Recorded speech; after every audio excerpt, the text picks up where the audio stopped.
Video में break लेना not very happy. अभी डाउनलोड करें तक ऐप। और सीधे आपको लिए चलते हैं विजय कुमार जो कि आईजी हैं कश्मीर के, जम्मू कश्मीर के। वो रियाज नाइको पे प्रेस कॉन्फ्रेंस कर रहे हैं और ऑपरेशन शुरू हुआ है। ड्यूरिंग इनकाउंटर्स बड़ी दुख की बात है कि हमारे आर्मी के इंक्लूडिंग ऑफिसर्स और जवान 4, एक जेएनके पुलिस का एसआई हमारे काजी साहब थे जो पिछले 20 साल से एसओजी में काम करते थे और उस एरिया से बहुत वाकिफ़ थे, बहुत बहादुर ऑफिसर थे। उन्होंने बहुत सारे ऑपरेशन को लीड किया था, सक्सेस पाया, वो भी शहीद हो गए। उसके बाद 2 दिन के बाद हंदवाड़ा में एक कोविड रिलेटेड लॉकडाउन में और नाका चेकिंग पर हमारे सीआरपीएफ पुलिस के काम चल रहा था, उसमें मिलिटेंट ने अटैक किया जिसमें सीआरपीएफ के 3 बहादुर हमारे कलीग शहीद हो गए। हम लोग को बहुत दुख हुआ। कहने के 3 दिन के अंदर हम लोग अपना 8 कलीग को खोए। आप मीडिया फ्रेंड्स लोग भी हम लोग पर बहुत प्रेशर किए कि सिचुएशन आउट ऑफ कंट्रोल हो गया। ऐसी बात नहीं है, ये प्रोफेशनल हैजार्ड होता है।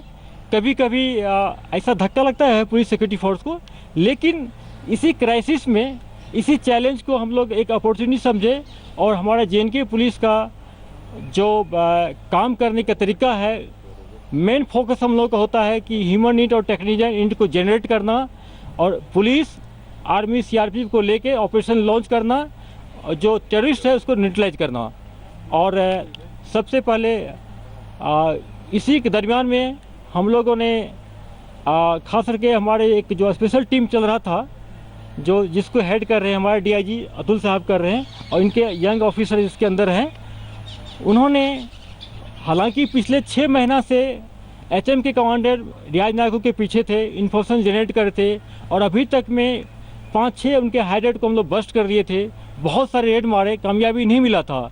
लेकिन मार्च फर्स्ट वीक में पिछले 6-7 दिन से इन्होंने अपने काम को और तेज़ी लाया और टीम को रात दिन, कभी कभी ऐसा हुआ कि इनके टीम ने रात में सिर्फ 2 घंटा 1 घंटा सोए, जगह रहे कंटिन्यूस, एक ट्रैक करते कि उसके मूवमेंट को, उनके OGW को, उनके कुछ OGW को अरेस्ट कर गया, इंट्रोगेट किया गया और बहुत पिन पॉइंट खबर मिला।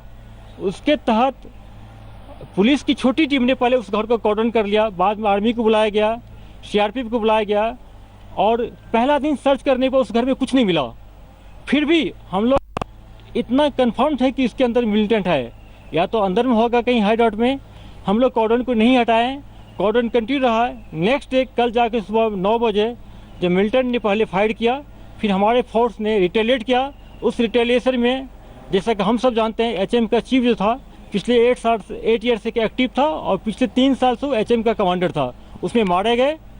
ये police, JNK police, CRPF, army, सारे सिक्योरिटी फोर्स में बहुत कामयाबी की बात है। और उसके साथ साथ कल एक और इनकाउंटर हुआ था खिरू में, उसमें अवंतीपुर पुलिस और आर्मी सीआरपीएफ मिलकर 2 और मिलिटेंट को न्यूट्रलाइज किया था। तो टोटल कल 4 टेररिस्ट मारे गए, जिसमें एक एचएम का चीफ था और बाकी 2 एलटी के थे। उसके बाद वहाँ पर इनकाउंटर साइट पर 5 अगस्त के बाद हम लोग पहला बार देखें कि जो लॉ एंड प्रॉब्लम ज़्यादा हुआ था। हालांकि ये एक पॉजिटिव साइन था कि लॉ एंड ऑर्डर जो था वह लोकलाइज था, इनकाउंटर साइट के सराउंडिंग था।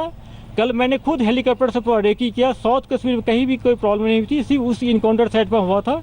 हैवी पथराव हुआ था, उसमें हमारे 2 व्हीकल डैमेज किए। उस दरमियान हम लोग उसको हैंडल किए, प्रोफेशनली किए। फिर भी कुछ करीब 10-11 जो मिस्क्रिएंट्स है, स्टॉन पेल्टर, इंजर्ड हो गए। 1-2 को बुलेट की इंजरी भी हुआ है। हॉस्पिटल में सारे हॉस्पिटलाइज है, हम लोग उसको मॉनिटर कर रहे हैं, सब आउट ऑफ कंट्रोल है।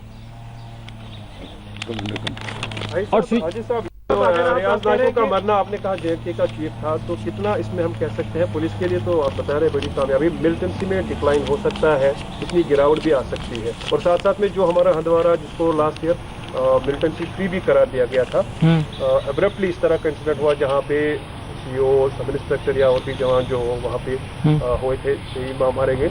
तो ओवरऑल इसका आप किस तरह देख रहे हैं? नॉर्थ कश्मीर मिलिटेंसी फ्री होना, दोबारा एक्टिव होना, यहाँ से आप कह रहे हैं कि मिलिटेंसी चीफ मारा गया, डिक्लाइन आ सकता है, या इसमें अभी उभार जो आपको कल वहाँ से स्टोन पेल्टिंग किया बाकी चीज़ों की सूरत में देखने को मिला है? To add to his question, are the militants trying to revive Handwara Kupwara belt? देखिए ऐसी बात नहीं, जैसे कि आप देखते हैं, हम सब जानते हैं कि लास्ट ईयर नॉर्थ कश्मीर में 35 मिलिटेंट मारे गए थे।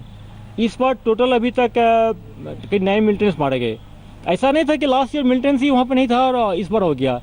इन्फिल्ट्रेशन हो रही है, वहाँ मिलिटेंट है। और पिछला जो 2 इंसिडेंट हुआ है, जो पहला इंसिडेंट हुआ जिसमें कि हम सब जानते हैं कि हमारे कलीग्स 5 कलीग्स शहीद हो गए, बहादुर कलीग्स। लेकिन उस इनकाउंटर में एक ऐसा मिलिटेंट मारा गया है जो छिप गया, आप लोग उसको हाईलाइट नहीं किए। सोशल मीडिया में उसमें कन्फ्यूजन फैला दिया गया ये लोकल हैदर है वारपुरा सोपुर का, जबकि वो पाकिस्तानी हैदर था, मूसा का राइट हैंड था। मूसा जो 2000 एलटी के कमांडर था, 2018 मारे गए, तो उसको रिप्लेस किया था। और ये हैदर पाकिस्तान का है। ये बहुत लास्ट 3 ईयर से एक्टिव थे नॉर्थ कश्मीर में। ये रिक्रूटमेंट करा था और इसी भी पार्टी करते थे। एलटी का वहाँ बैकबोन था, वहाँ पर उस इनकाउंटर में मारा गया है। बाकी जो रिसेंटली जो हंदवारा में जो अटैक हुआ है उसको हम लोग आइडेंटिफाई कर लिए। वो लोकल एलटी के 2 कमांडर हैं वहाँ कर, और हम लोग उसके पीछे लगे हैं। मैं आप लोग एश्योरेंस देता हूँ कि बहुत जल्दी उसको हम लोग न्यूट्रलाइज कर लेंगे। जी साहब, हंदवारा के उसी अटैक के बारे में ये भी आया था कि वहाँ पे अटैक के साथ साथ वेपन स्नैचिंग भी हुई थी और कुछ स्टील टिप बुलेट्स भी यूज हुए थे। इस बारे में क्या? बिल्कुल, 2 वेपन स्नैचिंग करके भागे थे, कामयाब हो गए थे। उसमें आर्म पेंसी राउंड भी थे पाए गए। ये तो ऑलरेडी हम लोग शेयर कर चुके हैं आप लोगों से। सर टीआरएफ के बारे में क्या पता? नायक मिलिटेंट आउटफिट टीआरएफ जो आया है, देखिए जैसा हम सब जानते हैं टीआरएफ कोई नया चीज़ नहीं है। 5 अगस्त के बाद पाकिस्तान के जब वर्ल्ड प्रेशर पड़ा तो पाकिस्तान ने एक साजिश किया है कि नाम चेंज कर दें और ये दिखाएं कि ये टीआरएफ जो है ये लोकल मिलिटेंसी है, इसमें मेरा कोई हाथ नहीं है। जबकि टीआरएफ के जितने मिलिटेंट मारे गए हैं, जितने अरेस्ट हुए हैं, सब हमारे लिस्ट में लश्कर तैयबा की कैटेगरी में थे। और अभी हाल फिलहाल में उसने अपना पैमाना को बढ़ा दिया था और उसमें एचएम के लोगों को भी कुछ लिया है। और हाल में जो लोअर मुंडा में इनकाउंटर हुआ था, इसमें 2-3 मिलिटेंट मारे गए थे। उसमें काकपोरा का टीआरएफ का डिस्ट्रिक्ट कमांडर था, आसिफ मारे गए, आप सब जानते हैं उनको। तो टीआरएफ में हम ये कह सकते हैं कि एलटी और एचएम दोनों के कैडर है, ज़्यादा एलटी के है। आप देखे होंगे कि हर एक इंसिडेंट होता था तो टीआर तुरंत क्लेम करता था और टेलीग्राम पर डालता था कि मैंने एक्शन किया, मैंने ये क्या किया। लेकिन कल की कार्रवाई के बाद आप कहीं देखे नहीं आए। क्यों नहीं आया? कि जिस चैनल से उन्होंने टेलीग्राम के थ्रू ऑपरेट करता था, हम लोगों ने गवर्नमेंट मीडिया के हेल्प लेकर उसको बंद कराए हैं। तो आपने सर इस वक्त का जवाब नहीं दिया। जो रियाज नाइकू की अपनी बात की है, इसके जाने के बाद कितनी मिलिटेंसी में डिक्लाइन आ सकता है? जैसे देखिए, ज्वाइनिंग रेट जो तो काफी हाई था वो ऑलरेडी कम हुआ है, तो इसमें और कमी आ सकती है या कुछ और? देखिए जैसा देखिए रियाज नाइकू एक तो 8 ईयर्स पुराना मिलिटेंट था, लोकल मिलिटेंट था, लास्ट ईयर से एचएम के चीफ थे और रेगुलरली हर एक 2 महीना पर 1 महीना पर एक वीडियो रिलीज करता था, यूथ को इंस्टिगेट करता है मिलिटेंसी ज्वाइन करने के लिए। ये कोई छिपाने की बात नहीं है, मुझे कहने में कोई हेजिटेशन नहीं है कि मिलिटेंसी रैंक में उनका पकड़ स्ट्रॉन्ग था, इन्फ्लुएंस करने का पावर था, इन्फ्लुएंस करता था। तो उसके मरने के बाद ये जो रिक्रूटमेंट है इसमें फर्क आएगा, कमी आएगी। दूसरी बात है कि उस एरिया में नार्को टेररिज्म का बोझ था, जितने भी ओपियम की खेती होते उससे उसको पैसा मिलता था, स्मगलिंग कराते थे, बहुत सारे सिविलियन किलिंग इन्वॉल्व थे। ये डेमोक्रेटिक प्रोसेस में ये लोगों को धमकाते थे कि वोट मत डालो, और पुलिस वाले को अटैक करते थे, सिक्योरिटी फोर्स पर अटैक करते थे, इनोसेंट सिविलियन पर अटैक करते थे, किलिंग करते थे। जैसा कि हम सब जानते हैं कि 25 मार्च को जो लॉकडाउन शुरू हुआ था तो बुरहान वानी रियाज नाइकू का एक वीडियो आया था। उस वीडियो में उन्होंने कहा था कि कोरोना से ज़्यादा यहाँ की जेएनके पुलिस सिक्योरिटी हार्मफुल है, इस पर अटैक करो, इसको मारना चाहिए। उसके बाद देखे होंगे कि पुलिस पर अटैक हुआ, पुलिस को किडनैप करने का प्रयास किया, सिविलियन किलिंग हो गया। तराल एरिया में 2 सिविलियन मारा गया, उसके बाद आपको कुलगाम में मारा गया, संगम में मारा गया, 6-7 सिविलियन पर अटैक है इस नाम पर कि पुलिस का इन्फॉर्मर है, जबकि वह इनोसेंट सिविलियन थे। तो कहने का मतलब है कि उसी के वो खुद मारने इन्वॉल्व दैट नहीं हो, लेकिन इंस्टिगेट करके दूसरे मिलिटेंट से मरवाते थे। तो इसके चक्कर में बहुत सारे सिविलियन मारे गए हैं। और जब ये मारा गया, न्यूट्रलाइज हुआ, तो मैं गर्व के साथ कह सकता हूँ कि सिक्योरिटी फोर्स के लिए बात कामयाबी है, पुलिस के लिए कामयाबी है और आवाम को भी इससे राहत मिलेगी। हाजी साहब, आप कह रहे थे कि जो लॉ एंड ऑर्डर सिचुएशन है वो कंट्रोल में है, लेकिन इंटरनेट बंद है, मोबाइल सर्विस बंद है, कब तक रेस्टोर होगा? और देखिए, लॉ एंड ऑर्डर आईजी साहब के हुक्म से बंद नहीं होता है। आईजी साहब कुछ जो हमारे टूल्स है उसको यूटिलाइज करते हैं। उसमें पहला है कि कर्फ्यू इम्पोज करना। कम्युनिकेशन में ब्लॉक लगाना, नाका लगाना, डिप्लॉयमेंट करना, ये हमारा टूल्स है, लीगल टूल्स है। तो इसी के चलते ना कंट्रोल होता है। ऐसा नहीं होता कि हम हुक्म दे तो कंट्रोल हो जाएगा। तो ये जो कम्युनिकेशन गैप लगाना ये बहुत ज़रूरी है। नहीं तो आप देखते हैं कि अगर नहीं बंद करते हैं तो अभी तक इतना रिमोट आप हेल्थ देखते हैं, पुराना वीडियो को अपलोड करता है, लोगों को हिस्ट्री करता है, हर जगह प्रॉब्लम होता है। कब तक रहेगा? बहुत जल्दी कंट्रोल कर लेंगे, हम लोग कर लेंगे, फिर खोल देंगे, कोई बड़ी बात नहीं है। साहब, क्या रियाज नायकू के जाने से माना जाए कि लीडरशिप जो है वो वाइप आउट हुई, और दूसरी बात क्या रियाज नायकू टनल्स का इस्तेमाल करता था आने जाने के लिए या फरार होने के लिए? कोई टनल का अभी तो कोई रिपोर्ट नहीं है, लेकिन उसका अपने एरिया में लोग काफ़ी हाइड था। कम से कम 6-7 मरने के पहले हाइड को हम लोग बस्ट कर चुके थे। ये 7वां हाइड था जिसमें मिला ये, और बहुत कंट्रोल इससे होगा।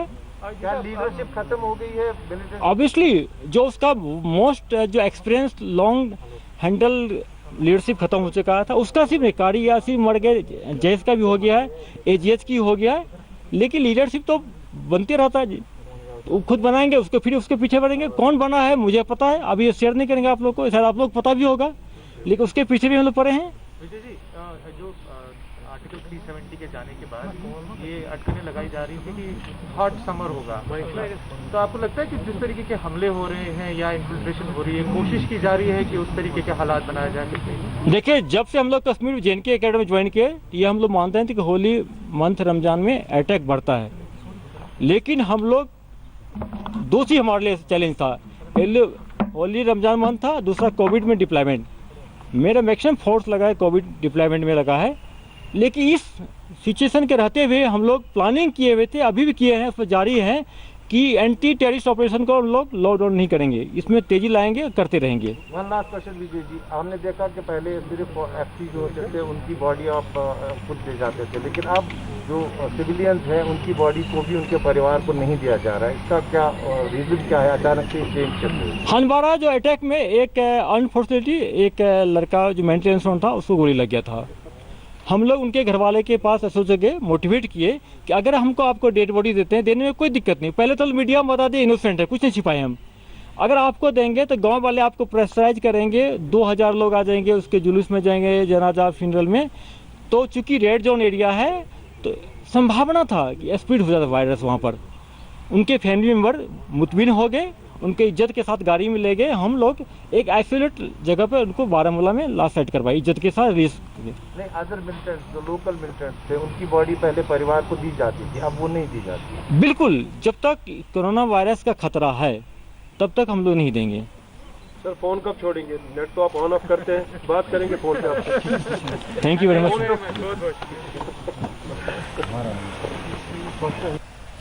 तो जम्मू कश्मीर के IG विजय कुमार, आप सुन रहे थे उनकी प्रेस कॉन्फ्रेंस। बताया जा रहा था, आपने सुना कि रियाज नायकू किस तरह से लंबे समय से उसकी तलाश की जा रही थी, किस तरह से लंबे समय से जम्मू कश्मीर पुलिस नजरें गड़ाई हुई थी उसके तमाम एक्टिविटीज पर, और पूरी तरह से बड़ी ही मुस्तैदी से उसे घेरा गया और उसके बाद घेरेबंदी करके उसे ठिकाने लगाया गया, उसे नेस्तनाबूद कर दिया गया, उसे उसके मंसूबे को। क्योंकि लंबे समय से एक बड़े तबके को, जो युवा हैं, उन्हें बरगलाने बहकाने का काम रियाज नायकू कर रहा था।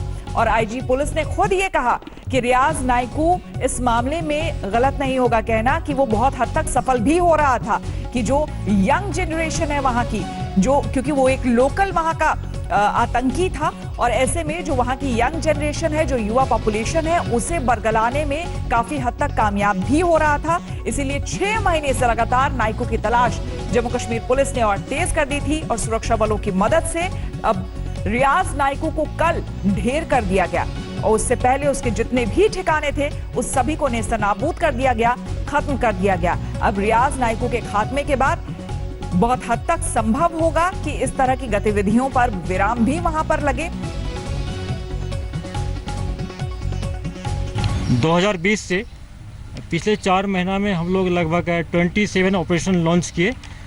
इस ऑपरेशन में JNK पुलिस ने SFC की इंटेलिजेंस गैदर किया, और पुलिस, आर्मी, CRP लेकर ज्वाइंट ऑपरेशन लॉन्च किया गया।